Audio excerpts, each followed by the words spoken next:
Dans cette édition spéciale, alors que le président américain Thierry Arnaud vient de nouveau de s'exprimer sur cette guerre contre l'Iran sur son réseau privilégié Truth Social, que dit-il à l'instant? On parle beaucoup depuis hier, Thierry Arnaud, de ces marines qui sont marines américains qui sont partis. Est-ce qu'on a la confirmation d'ailleurs, ça y est, ils sont partis du Japon et ils sont en route vers la région. En revanche, on n'en sait pas beaucoup plus sur les contours de leur mission. Général Pellistrandi, vous avez l'air d'avoir pas mal d'informations là-dessus. Oui, donc il y a 3 bateaux autour de...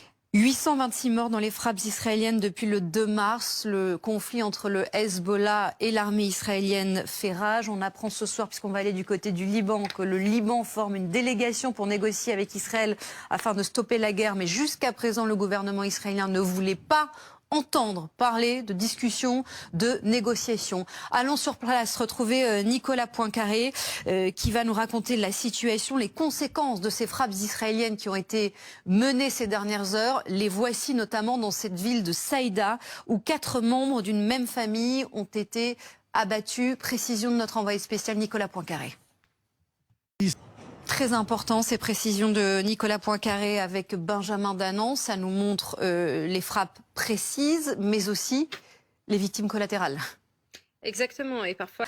Merci Bernard Guetta, merci Patrick Dutart et merci à vous Maya Kadra d'avoir été avec nous. Les autres, vous restez sur ce plateau, je vous garde avec moi.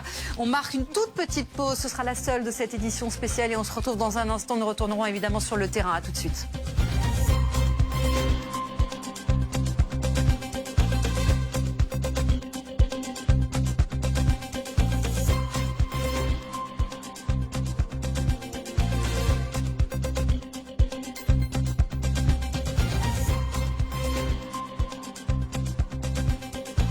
On marque une pause, une toute petite pause et on se retrouve de nouveau pour revenir donc sur cette information. Le président américain qui exhorte plusieurs pays dont la France à participer à une coalition internationale pour sécuriser le détroit d'Ormuz. Sous quelle forme, avec quels objectifs? Et la France serait-elle susceptible de répondre à cet appel?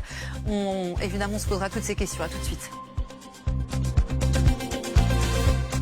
Allez, on retourne sur le terrain. Vous parliez tout à l'heure, Lova, des manifestations pro-régime qui ont lieu quotidiennement en Iran, à Téhéran. Il y en avait une ce soir et vous êtes allé sur place, Siavosh Ghazi, correspondant de RFI et France 24 à Téhéran. Racontez-nous ces images et ce qui s'est passé.